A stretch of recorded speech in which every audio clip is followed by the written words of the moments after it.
아멘.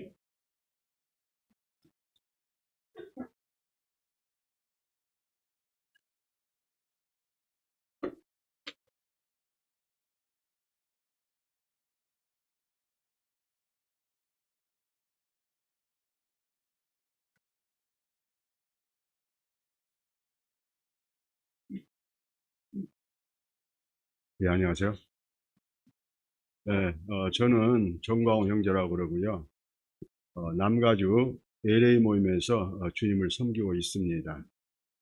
오늘 이번 주일날 빛고울 이 상로교회에서 우리 형제 자매님들이 이렇게 또 영접해 주셔서 감사합니다.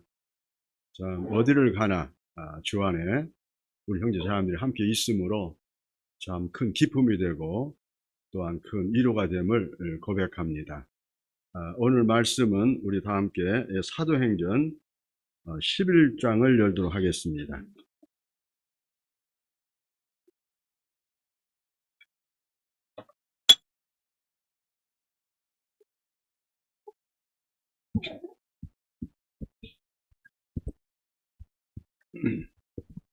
사도행전 11장 26절부터 25절부터 마지막 절까지 제가 봉독하도록 하겠습니다. 바나바가 사울을 찾으러 다서에 가서 만남에 안디옥에 데리고 와서 둘이 교회에 1년간 모여 있어 큰 무리를 가르쳤고 제자들이 안디옥에서 비로소 그리스도인이라 일컬음을 받게 되었더라. 그때에 선지자들이 예루살렘에서 안디옥에 이르니 그 중에 아가보라 하는 한 사람이 일어나 성령으로 말하되 천하가 크게 흉년 들리라 하더니 글라우디오 때에 그렇게 되니라. 제자들이 각각 힘대로 유대에 사는 형제들에게 부조를 보내기로 작정하고 이를 실행하여 바나바와 사울의 손으로 장로들에게 보내니라. 여기까지 제가 봉독했습니다. 오늘 말씀의 제목은 나는 누구인가? 영어로 얘기하자면 identity, 이 정체성에 대해서 같이 이 말씀을 나누고자 합니다. 여기에 그 요절 말씀은 비로소 26절에 그리스도인이라 일컬음을 받게 되었더라라는 그런 말씀을 이렇게 그 요절로 해서 같이 이렇게 나누고자 합니다. 말씀을 시작하면서 먼저 저는 여러분과 함께 이름에 대한 이야기를 나눠보려고 합니다. 이름이란 한 존재가 가진 가치나 의미를 가장 선명하게 담아내는 그러한 호칭이죠. 호칭입니다. 우리가 예를 들어서 돼지라고 부르면 이 돼지는 뚱뚱하거나 또 많이 먹는다는 그런 뜻을 가지고 있죠. 또 다른 어떤 분을 선생님이라고 이렇게 우리가 이렇게 부르게 되면 그에게 배울 만하다는 그러한 존경과 기대가 담겨 있는 것이죠. 이 구약 성경에도 우리가 그 이삭이라는 그 이름에는 웃음이 들어 있고요. 그 다음에 나발이라는 그 아비가일의 전 남편, 이 이름에는 이 몹쓸 인간, 또 어리석은 자라는 뜻이 있습니다. 저는 1979년도에 미국 시카고로 이민을 갔습니다.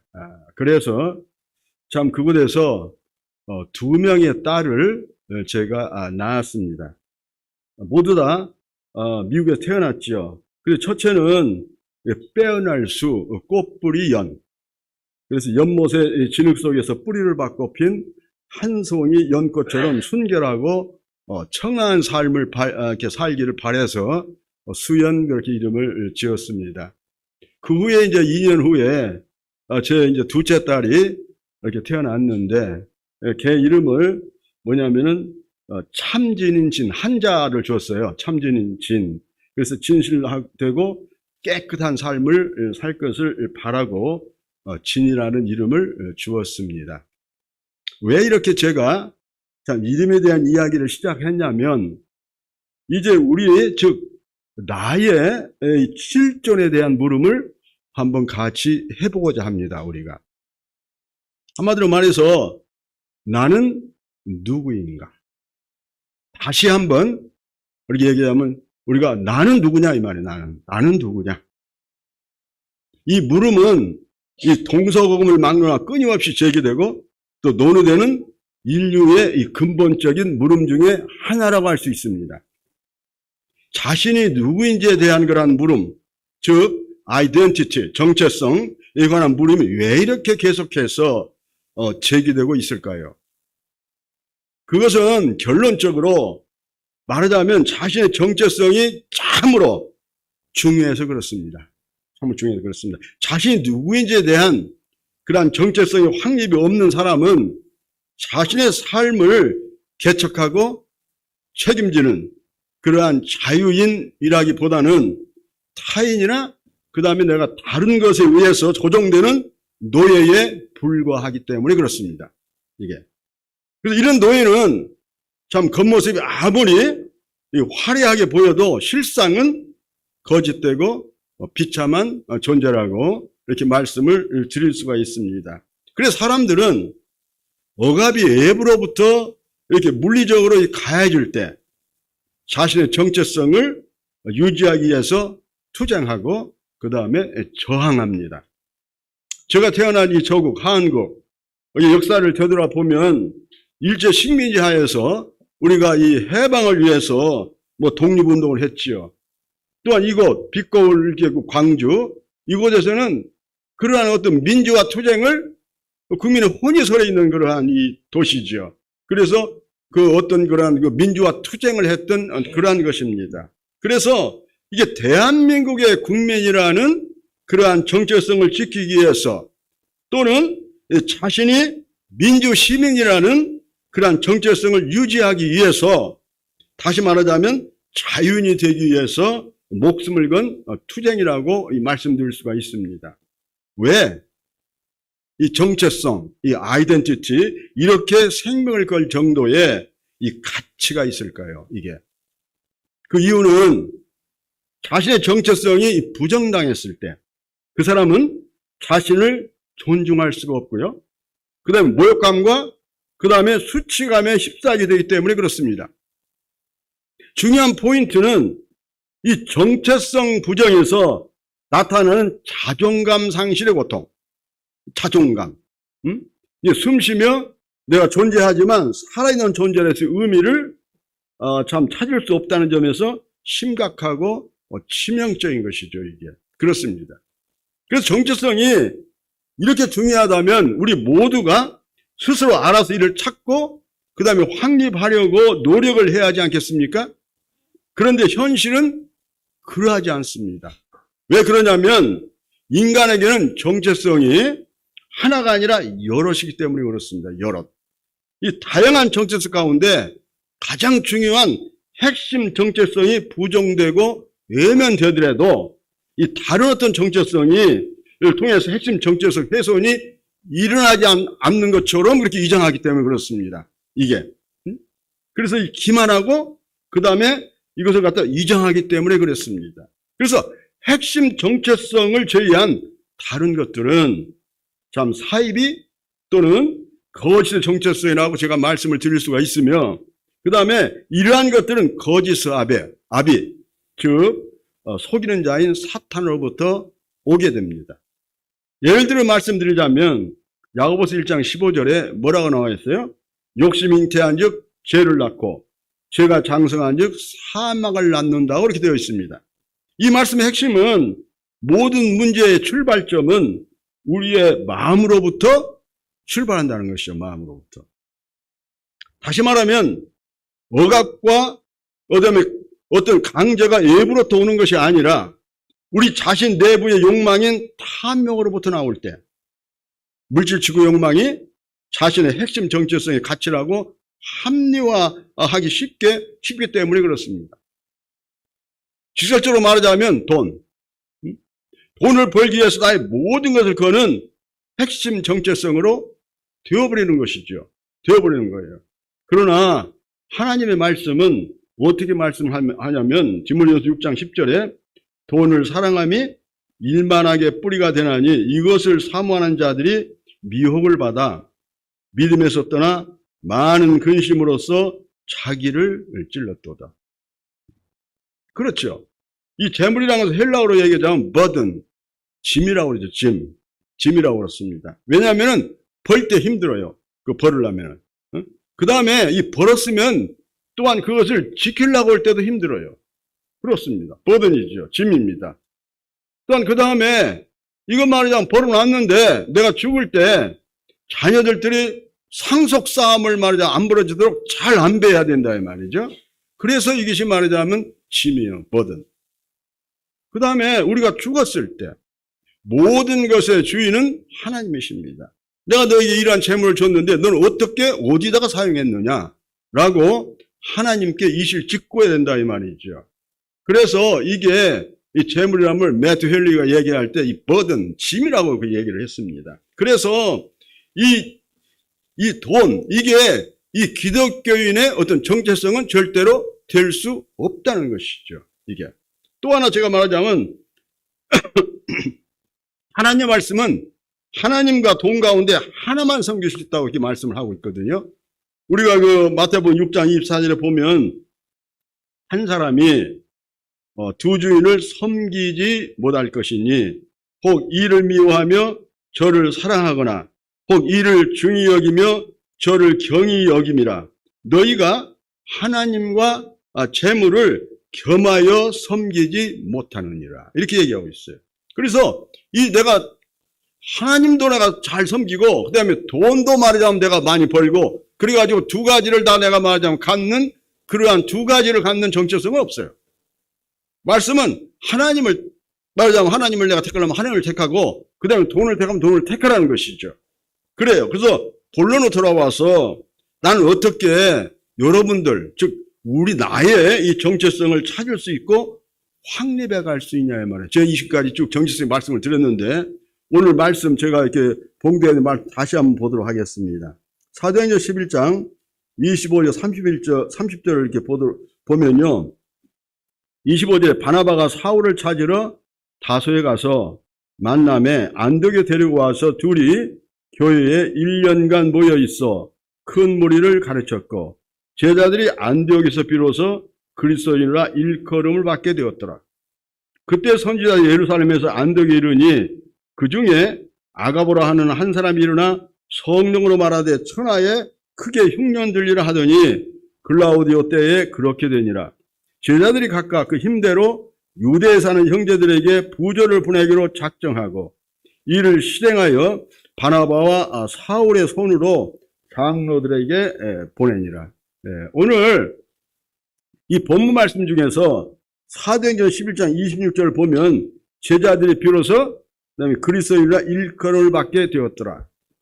그래서 성경에서 처음으로 이 그리스도인이라는 이름이 여기에 등장합니다. 등장해요. 바로 이때부터 우리는 모두 이 존귀한 이름의 주인이 되었고 또 우리의 이름은 그리스도이라는 그리스도인. 참 귀한 이름이죠. 우리는 그리스도인이라는 거예요. 이 그리스도라는 이름의 뜻은 기름 부음을 받은 자라는 뜻이죠. 이 뜻이. 그래서 이 크리스토스 그런 말이죠. 그래서 왜 기름을 부었냐면 그 이유는 하나님의 형상으로 창조된 그러한 인간이 하나님의 말씀에 불순종하여서 그러니까 타락하여 죄인들이 되었죠. 그래서 하나님의 심판을 받아서 멸망받을 수밖에 없는 그러한 죄인들을 구원할 하나님의 구원의 목적으로 저희들에게 그러한 것을 부으셨어요. 기름을 부으셨어요. 그렇다면 이 중요한 나의 이 정체성을 우리가 어디서 찾을 수 있냐? 먼저 어디서 정체성을 찾을 수 있느냐? 이건 뭐냐면 내가 죄인이라는 하나님 앞에 죄인이라는 그런 사실을 철저하고 완전하게 회개하고 그 다음에 예수 그리스도를 나의 구주로 영접할 때 그때부터 이제 나의 정체성을 찾게 되는 것입니다. 그래서 먼저 구원을 받아야 돼요. 이 born-again 돼야 됩니다. 거듭나야 됩니다. 거듭나지 않으면 안 되는 것이죠. 이 거듭나면 이제 나의 정체성은 세 방면으로 나타나요. 세 방면으로. 첫 번째 뭐냐면 나의 소유권은 하나님께 있다는 거예요. 하나님께. 나의 소유권. 이 고린도전서 6장 19절에서 20절까지 보면 이 말씀이 있어요. 너희 몸은 너희가 하나님께부터 받은 바 너희 가운데 계신 성령의 전인 줄을 알지 못하느냐. 너희는 너희의 것이 아니라 값으로 산 것이 되었으니 그런즉 너희 몸으로 하나님께 영광을 돌리라. 아주 강한 말씀입니다. 돌리라 이런 얘기예요. 영광을 돌리라. 이게 먼저 소유권이 나에게 있는 게 아니에요. 하나님께 있어요. 하나님께. 우리란 존재의 소유권이 우리에게 있는 것이 아니라 하나님께 있다는 그런 말씀이죠. 이게. 그러면 하나님께서는 우리를 어디로부터 사셨는가? 이거 말하자면은 뭐 죄의 속박이라든지 그 다음에 세상이라든지 이 사단의 그러한 권세로부터 사지 않았습니다. 왜냐하면 이러한 것들은 말하자면 거래는 불법이에요. 불법. 작물을 우리가 정당한 거래로 사더라도 그 거래는 원천 무효가 되는 것이죠. 그래서 하나님의 공의의 명령과 율법으로부터 우리를 사셨습니다. 그것도 말할 수 없는 이 대가를 지불하고 사셨죠. 하나님의 독생자 예수 그리스도를 십자가에 못 박음으로 그 다음에 우리를 사셨습니다. 그 인자가 온 것은 섬김을 받으려 함이라 도리어 섬기려 하고 자기 목숨을 많은 사람의 이 대성물로 주려 함이니라. 아주 중요한 말씀이죠. 이 구절이. 그렇게 해서 우리를 그 예수 그리스도를 이제 하면은 십자가에 못 박음으로 우리를 사셨습니다. 소유권이 나에게 있는 것이 아니고 하나님께 있다는 것이죠. 여기에. 근데 두 번째 또는 이제 나는 하나님의 종입니다. 하나님의 종. 우리 한번 출애굽기 21장 2절에서 6절까지 한번 찾아보도록 하겠습니다.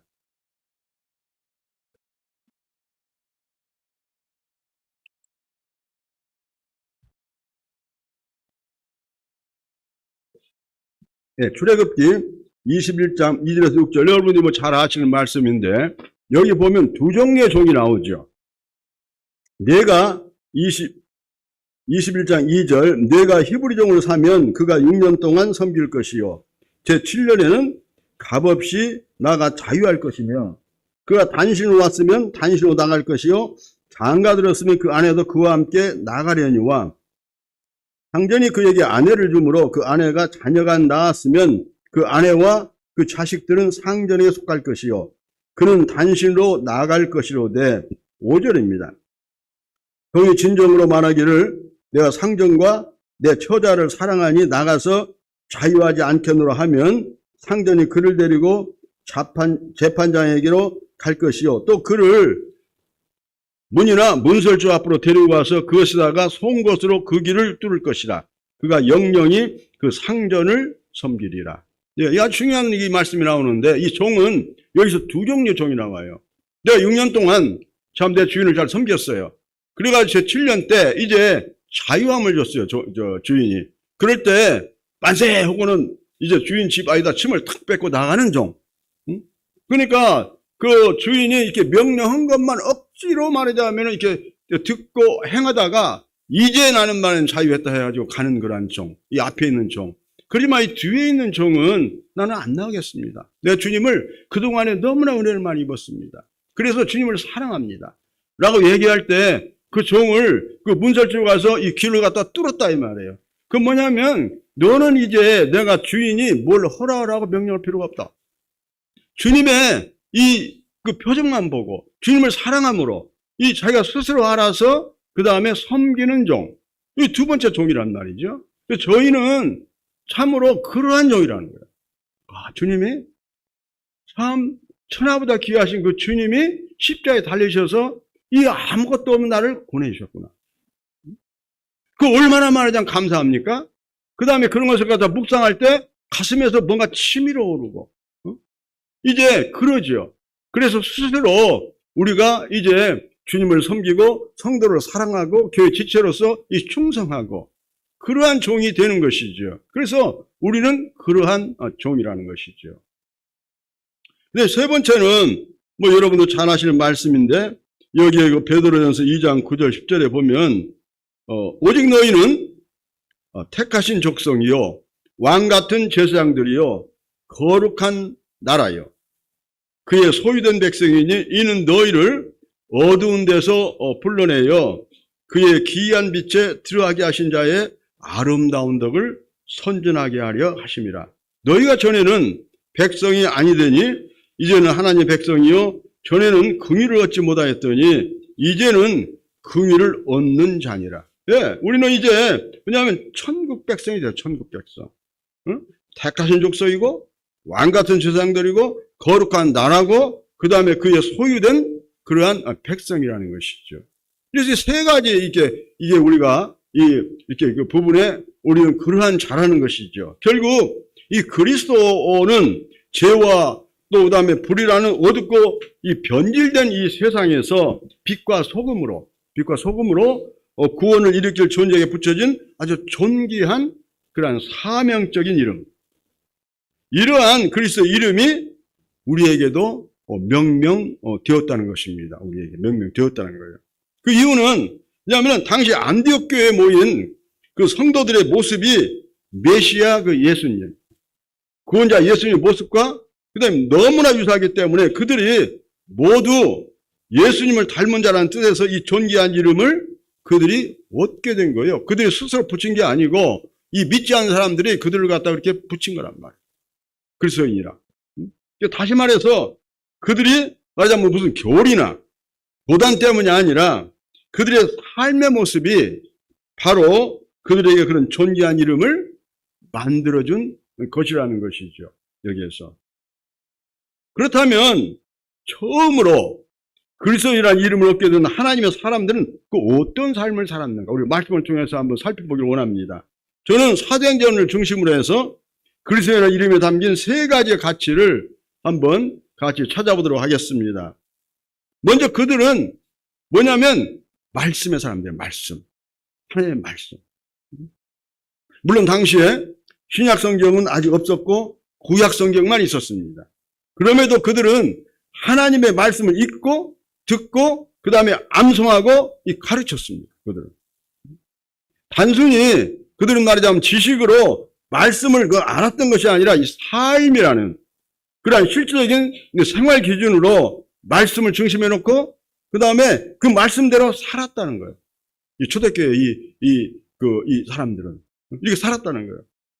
사도행 6장 7절에 보면 이렇게 나와 있어요. 하나님의 말씀이 더욱 왕성하여 예루살렘에 있는 제자의 수가 더 심히 많아지고 보다한 제사장의 무리도 이 도에 복종하니라. 네. 이 말씀이 그냥 점점 왕성하다고. 말씀이 왕성하다. 그 말씀을 읽고 묵상하고 그 다음에 그 말씀을 내 삶에 적응해야 한다. 내 말씀을 읽고 그 다음에 그걸 말하자면 묵상하고 내 삶에 적용하지 못하면 우리는 교만한 자가 돼요. 교만한 자. 교만한 자. 두 번째로 또한 그들은 거룩한 사람들, 곧 성령의 사람들이었습니다. 이 사도행전이 시작되는 그 오순절날 참 비둘기처럼 내려오신 성령님은 그리스도인들의 모든 그러한 언행 심사에서 원동력이 되고 또한 능력이 되었습니다.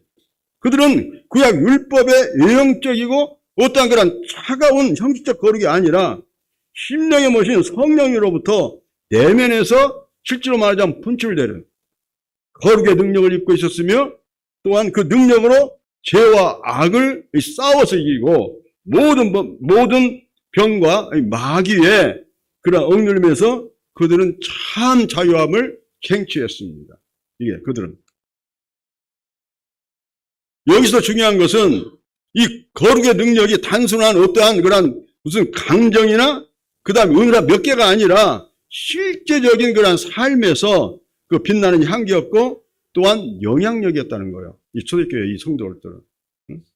여기 사도행전 9장 31절에 이렇게 나와 있죠. 그리하여 온 유대와 갈릴리와 사마리아 교회가 평안하여 든든히 서가고 주를 경외함과 그 다음에 여기 보세요. 성령의 일호로 진행하여 수가 더 많아지니라. 성령의 일호로. 그렇습니다. 성령의 일호로. 우리는 구원받았다고 해서 그게 끝나는 게 아니죠. 우리는 끝없이 예수 그리스도의 장성한 분량까지 차려야 돼요. 차려야 돼요. 그래서 사도 바울이 나는 말하자면 죽는 것을 말하자면 내가 자랑한다고 그랬잖아요. 매일 죽는 것을 자랑한다. 그래서 우리는 그 성령의 그러한 어떤 인도함을 받아야 돼요. 세 번째로 이 초대교회 사람들은 이 그리스도인이라 일컬음을 받은 사람들은 그들은 사랑의 사람, 사랑. 초대교회 성도들은 참으로 가난한 사람들이 많았고 노예 같은 비참한 처지인 그러한 사람들도 참 많았습니다. 하지만 그들에게 이 사랑은 풍족했어요. 사랑은 풍족했습니다. 여기서 놀라운 것은 그 사랑을 어떻게 받는 사람이 아니라 나누는 사람이었다는, 나누는 사랑을. 그 이유는 그들의 심장 안에서 그리스도의 사랑이 충만하게 담겼기 때문에 그렇습니다. 그들은 없는 중에도 나누고 그 다음에 죽어가는 중에도 섬겼습니다. 이 초대교회 사람들. 그래서 그들은 사랑을 자기 안에 담아두는 것이 아니라 사랑을 흘러가게 하는 자들이에요. 흘러가야만이 또 사랑이 또 채워지는 거예요. 그래서 흘러가게 했다는 거예요. 사도행전 4장 32절, 35절을 보면은 이렇게 나와 있어요. 믿는 무리가 한 마음과 한 뜻이 되어서 모든 물건을 서로 통용하고 제 재물을 조금이라도 제 것이라 하는 이가 하나도 없더라. 사도들이 큰 권능으로 주 예수의 부활을 증거하니 무리가 큰 은혜를 얻어 그 중에 핍절한 사람이 없으니 이는 참 밭과 집 있는 자는 팔아 그 판 것의 값을 가져다가 사도들의 발 앞에 두매 저희가 각 사람의 필요를 따라 나누어 주미로라. 이게 사랑의 말하자 흘러 넘쳤다는 거예요. 사랑이. 그게 잘 살아서 그런 게 아니에요. 흘러 넘쳤다는 사랑이. 그래서 제가 열거한 이러한 세 가지의 이 특징과 가치를 하나를 모아보면 이게 말하자면 그리스도인이에요. 그리스도인. 그는 정말로 그다음에는 예수님을 닮은 작은 그러한 예수들이었습니다. 그들의 피와 살은 세상 사람들과 다를 바가 없었죠. 그들의 성품과 능력은 예수님을 닮아서 예수님의 성품과 능력을 그 다음에 세상에 던질 수 있는 그런 사람이었다는 거예요. 이 그리스도의 이름을 칭호를 받는 사람들은. 그러면 제가 지금까지 이 그리스도인이라는 것을 얘기를 했는데요. 초대교회 그리스도인이라는 것. 그러면 우리 그리스도인도 오늘날 우리 그리스도인들은 어떤 모습일까요? 한번 우리 자신들 한번 돌아올 필요가 있어요. 어떤 사람일까요? 이 팥빵에 이 빵이 빠지면 팥이 빠지면 그냥 맛이 없는 그런 빵처럼 그리스도로부터 그리스도가 이 빠지면 우리는 그냥 죽고 그 다음에 썩을 그런 육체와 감정의 사람들만 남게 되는 것입니다. 왜 우리가 아침에 주님의 이 떡을 놓고 그 다음에 주님의 보혈을 가지고 그 다음에 놓고 기도합니까? 이 예배가 우리가 습관적으로 되어진 것이 아니라 참으로 주님께서 어떻게 나를 위해서 그렇게 사랑하셨는가? 그렇죠.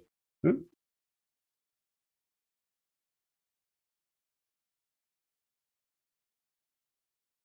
다시 말해서 이 그리스도인이라는 이름만 가진 명목상이야.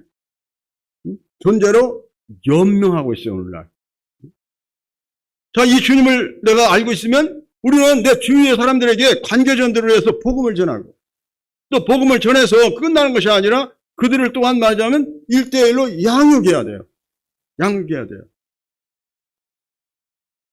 저는 예를 들어서 이제 미국에 이민 가서 그 다음에 우리 모임을 이렇게 주님께서 세워주셨는데요. 무지무지 말하자면 어려워요. 저는 여기 한국에 오면은 한국 분들 맨날 보는 사람들이 한국 사람들이 있죠.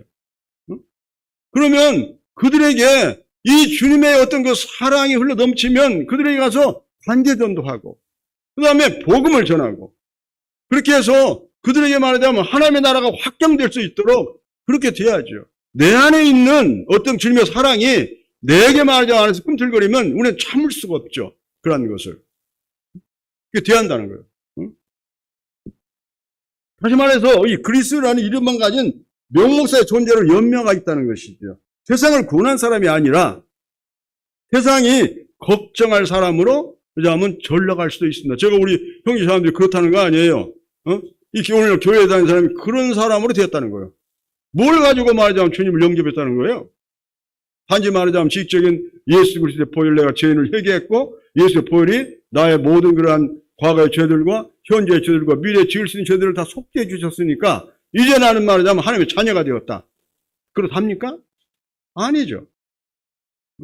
우리는 섬겨야 되고 그 다음에 마땅히 나의 모든 시간과 그 다음에 재물을 내가 희생해서 드려서 그 다음에 일을 해야죠. 주님의 어떤 면제를. 그렇게 해야죠.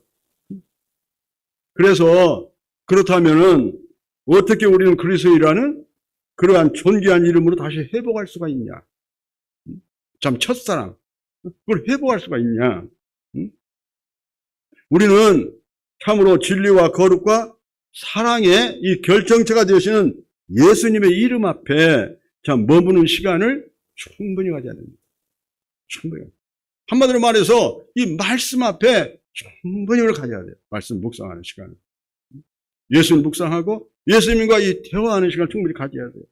오늘날 인터넷과 그 다음에 스마트폰에 함몰된 삶을 중지하고 이 말씀으로 주신 은혜를 우리가 기억해야 돼요.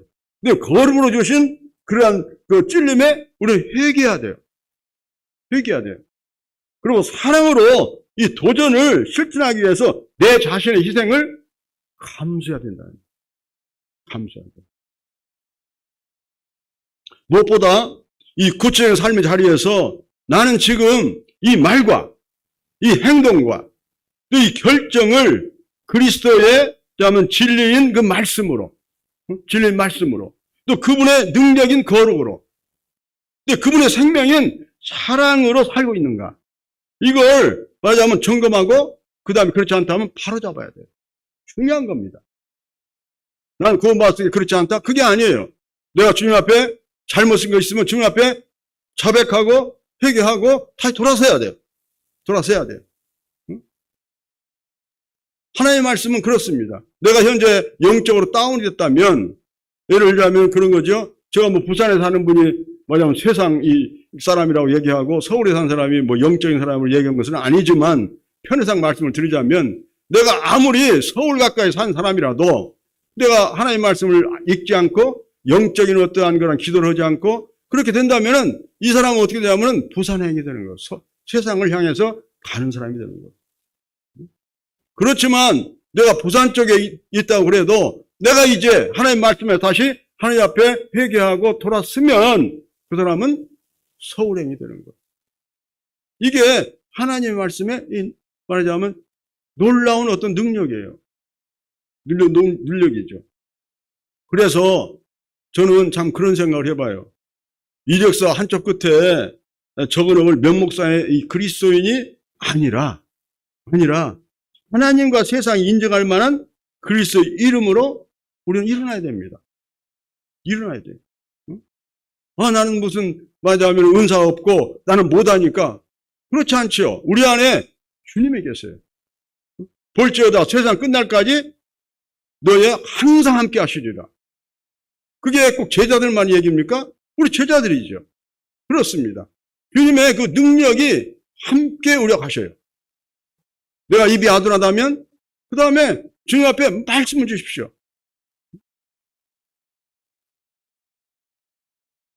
제가 LA에서 이렇게 교회를 개척하고 그 다음에 복음을 전할 때 우리 모임은 제가 여기 한국에서 제가 이렇게 그 무슨 트레이닝하고 그렇게 된 사람이 아니었어요. 시카고에서 박정현님과 10년 있다가 LA로 갔는데 LA는 수많은 사람들이 우리 모임에 그 걸출한 분들이 개척을 하려고 그랬어요. 개척을 못했습니다. 받은 말씀을 가지고 다가가고 그렇게 해서 한 영혼을 이렇게 만났을 때 그렇게 할 때 놀랍게 주님께서 그런 면을 통해서 쓰시더라고요. 지금도 부족하고 연약한 저지만 그 주님께서 그러한 도구로 이 사용하셔서 사는 삶이란 게 참 말하자면 가장 만족스러운 삶이죠. 만족스러운 삶. 그래서 참으로 이력서 한쪽 끝에 적어놓을 명목사의 그리스도인이 아니라 하나님과 세상이 인정할 만한 그리스도인 이름으로 다시 우리가 일어서야 된다는 거예요. 나 하나를 위해서 예수 그리스도께서 당신의 몸을 십자가에 못 박았습니다. 값으로도 말하자면 이 세상과 바꿔도 말하자면 세상이 담을 수 없는 그 고귀한 이름이 나를 말하자면 구원해 주셨어요. 그렇죠. 그렇게 된다면 참 우리는 다시금 사도행전에 이 초대교회 성도들이 얻었던 그 이름을 회복할 수가 있습니다. 빛골 상무교회 우리 형제님들이 지금 여기에 모여진 지가 한 2년 되셨다고 그러는데 열심히 우리가 말하자면 여기서 섬기고 그러면 놀랍게 여기서 역사를 해요. 주님께서. 저는 참 미국에 있지만 전 도전합니다. 도전해요. 더 큰 교회, 이 더 많은 어떤 그 재정, 더 위대한 그런 업적을 남기기보다 사도행전 11장 26절의 그 말씀처럼 비로소 그리스도인이라 일컬음을 받게 되었더라. 함께한 말씀입니다. 이게 자리로 다시 돌아갈 것을 참으로 저는 말하자면 그걸 그렇게 마음에 말하자면 그렇게 받아요. 그래서 오늘 참 어떤 말씀을 전할까 이 말씀을 전하는 거예요. 정체성. 다른 교회, 다른 성도에 대해서 우리가 말할 필요가 없습니다. 무타하면 내 자신. 내가 이 점에 대해서 이렇구나. 다시 말하자면 나부터 하면 하나하나 나부터 할 때 놀라운 어떤 그러한 그 능력이 나타나게 되죠. 죽어가는 그러한 유사 그리스도의 이름이 새롭게 살아나서 이 땅을 변화시키는 진짜 그리스도의 이름으로 여러분들이 일어나야 돼요. 일어나야 되면 나도 그렇고 여러분도 그렇고. 자, 이 말씀을 끝맺으면서 참 나의 정체성, 아이덴티티에서 한번 다시 정리해 보겠습니다. 우리가 거듭난 자는 두 가지의 이 신분을 갖고 살고 있습니다. 이거 참 중요한 거예요. 두 가지 신분을 갖고 살고 있어요. 첫 번째는 나는 그리스도인입니다. 그리스도인. 예수의 보혈로 그냥 죄인 되었다가 새 사람을 거듭난 사람이죠. 내 죄를 대신하고 그 다음에 죽으신 예수를 인해서 나는 살아도 죽어도 주님의 것입니다. 이 그리스도인이라는 거예요. 내 삶은 주의 것이기에 이 땅에 사는 동안 주님을 본받아 행함이 마땅하죠. 우리는 세상의 모든 속되고 헛된 것들을 우리는 과감하게 물리치고 예수 믿는 사람으로 부끄럽지 않도록 우리는 우리 자치마다 참 주님의 향기를 남기는 그런 삶을 우리는 족적을 남겨야 됩니다. 향기를. 그게 첫 번째 우리는 나는 그리스도인이라는 거예요. 두 번째는 뭐냐? 나는 또한 시민이고 그 다음에 사회인입니다. 형제 이게 그 믹스업 사회인이라는 거예요. 자유주의 시장 경제 체제에서 태어나고 자란 사람들이죠, 우리가. 법과 질서, 그 다음에 도덕성의 테두리 안에서 경쟁하고 성취하고 또 부를 축적하도록 우리는 배워왔습니다. 누구의 것을 우리가 그리스도에서 빼앗지는 않았지만 빼앗지도 않으려고 안감 있으며 살아왔어요. 그렇습니다. 그 다음에 세상 속에서 또 바보가 되지 않도록 하기 위해서 열심히 최선을 다해서 최선의 이름을 내세워서 그 다음에 스스로를 채찍질하며 열심히 살아왔습니다. 이게 사회인이에요, 사회인. 그렇습니다. 그래서 그리스도인과 이 사회인, 이건 양립할 수가 없어요, 양립할 수가. 두 가지 정체성이 이제 지금 우리 앞에 놓인 현실이에요, 이게. 그러나 이 둘은 떼어낼 수도 없어요. 떼어낼 수도 없어요. 둘 중 하나만 선택할 수도 없다는 거죠. 게다가 이 그리스도인과 사회인이, 왜냐하면 둘이 대등한 어떤 관계에서 쓰지도 않죠. 이게. 한쪽을 품어야 돼요. 뭐냐? 이건 우리 그리스도인들은 그 다음에 세상 안에 살면서 어떤 그런 속됨을 모른 척 하는 것이 아니라 품고 그 다음에 변화시키는 그런 사명의 이 사람들이라는 거예요. 우리 세상에 영향을 받는 사람이 아니라 세상에게 영향을 주는 사람이 되는 거예요. 때때로 우리가 속아 넘어가더라도 손해를 주려지 않고 기꺼이 상처받기를 선택하는 그리스도인으로 세상을 살아가며 우리는 어떠한 것을 우격다짐이나 그런 것이 아니라 느린 걸음과 이 너른 말하자면 품으로 세상을 꼭 끌어안는 그러한 그리스도인이 되어야 합니다. 그렇게 낮은 곳에서 누구보다도 높게 그리스도의 이 간증을, 그리스도의 간증을 우리는 나타내야 될 그런 사람들이에요. 우리가. 이 권리 주장하는 것이 아니라 우리는 섬기는 자예요, 섬기는 자. 우리 요한복음 17장 18절 19절 한번 보겠습니다. 여러분이 잘 아시는 말씀인데, 주님께서 기도하시는 그러한 장이죠. 요한복음 17장에 뭐라고 그랬냐면, 18절 19절에, 17장 18절 19절에 이렇게 얘기하셨어요, 주님께서. 아버지께서 나를 세상에 보내신 것 같이 나도 저희를 세상에 보내었고 또 저희를 위하여 내가 나를 거룩하게 하오니 이는 저희도 진리로 거룩함을 얻게 하려 함입니다. 주님의 간절한 기도입니다. 주님께서. 주님께서 거듭난 우리를 세상에서 데려감이 아니라 세상에 보내셨습니다. 그래서 우리는 세상에 영향을 받는 자가 아니라 세상에 영향을 주는 자가 되어야 됩니다. 이 세상에 영향을 주는 자, 즉 그리스도인의 정체성, 아이덴티티, 이걸 나타내서 세상을 변화시키려면 어떻게 되냐면 이 말씀대로 우리는 거룩해야 돼요. 거룩해야 돼요. 그래서 이 거룩을 어떻게 이룰 수가 있습니까?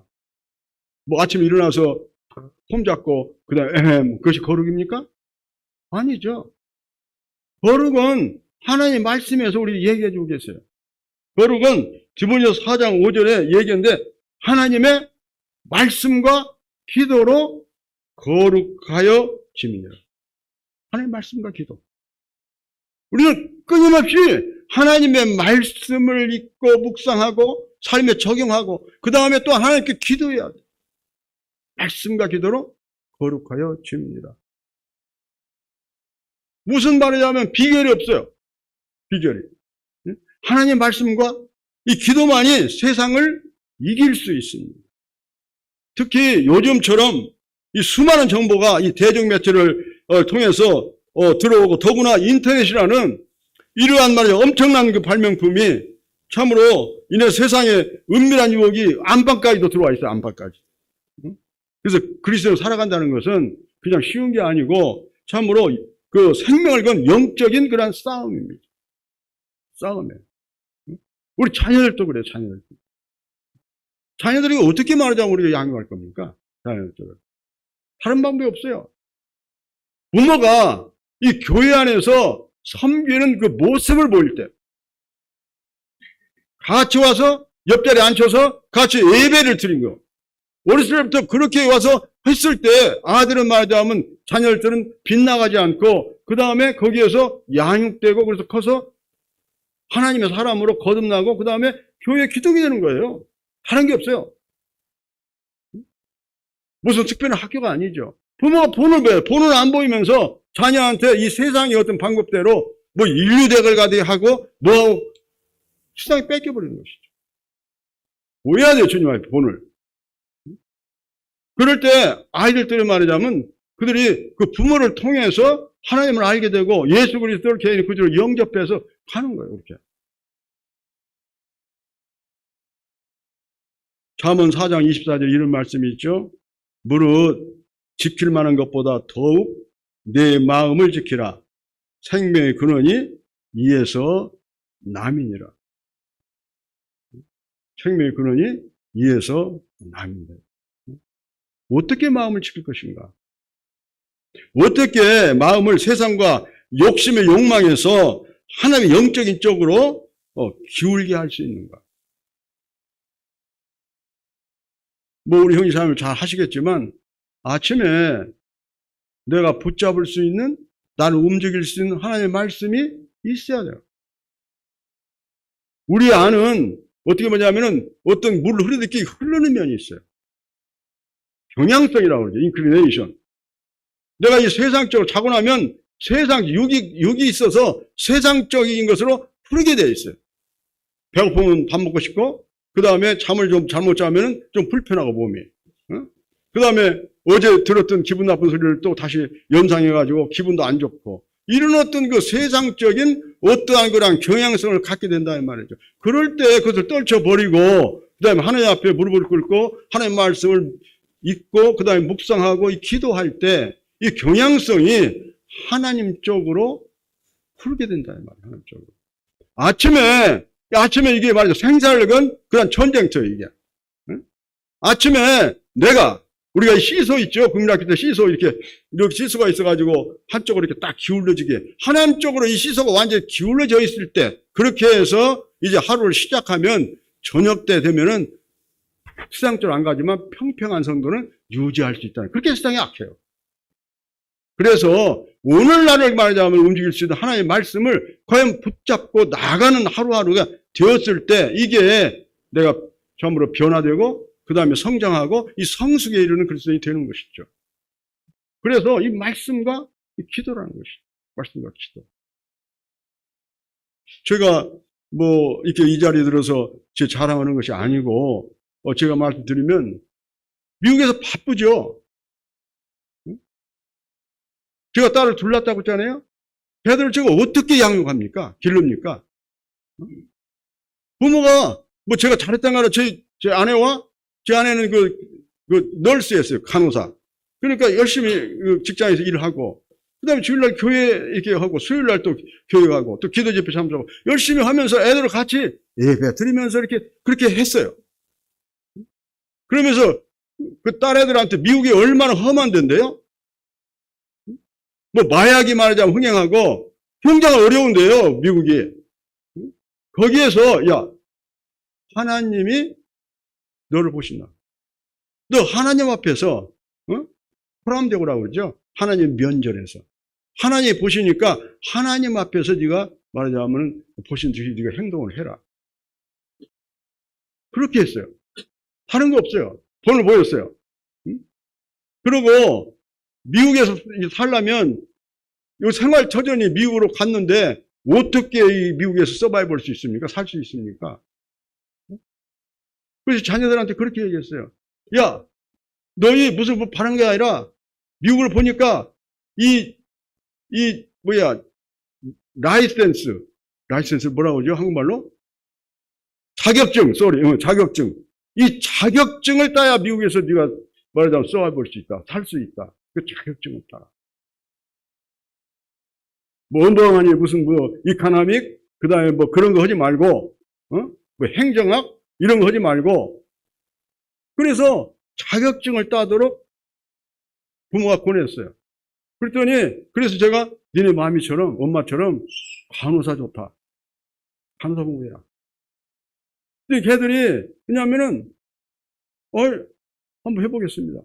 공부하면서 기왕 하려면은 헬스케어 계통에서 내가 닥터를 한번 공부를 해보겠다고.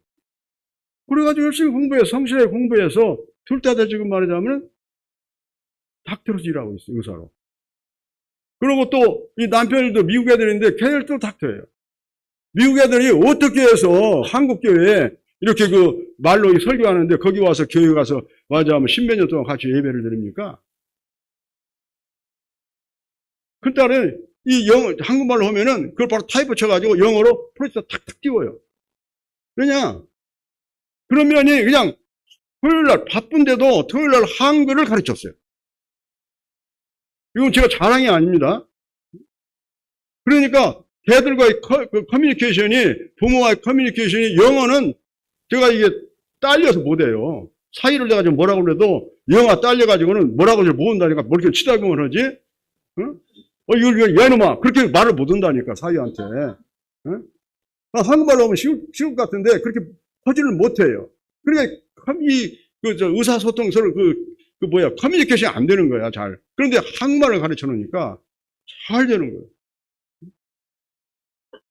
그래서 지금 교회에서 다 와서 자녀들 사이 다 와가지고 선제스쿨 교사로 해서 매주일 말하자면은 같이 섬기고 또 교회에서 한 30분 거리에 집을 사서 큰 딸도 사고 걸어서 5분 거리에 또 집을 사고 그러니까 그냥 맨날 보는 거예요. 맨날 주일날 보고 제 자매가 뭘 김치를 담다 그러면 딱 담아가지고 가서 차로 한번 빵 돌면은 금방 돌고 와요.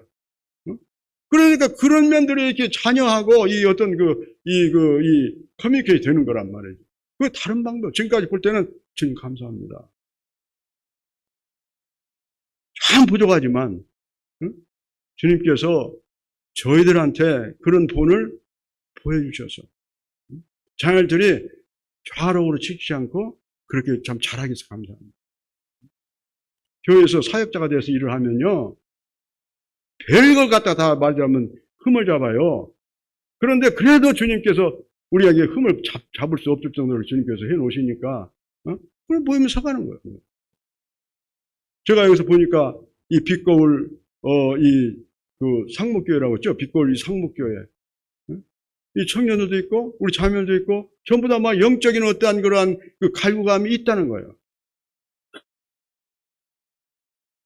그래서, 그 다음에 교회를 참 제가 볼 때 주님께서 이렇게 세우실 거라고 믿습니다. 참, 우리가 참 어떻게 마음을 지킬 것인가, 어떻게 마음을 세상과 육신의 욕망이 아닌 하나님의 영적인 쪽으로 기울게 할 수 있는가. 이건 지름길이 없습니다. 하나님의 말씀 묵상과 그 다음에 기도하시는 우리 형제 자매들이 되시기를 바랍니다. 형제 자매들 참 거룩을 이루는 경건 훈련에 참으로 정진하심으로 이 그리스도인이라는 그런 정체성, 아이덴티티, 이 정체성을 분명히 나타내셔서 하나님께 영광 올리는 우리 참 빛거울 상무교회 형제 자매들이 되시기를 기도합니다. 네, 감사합니다.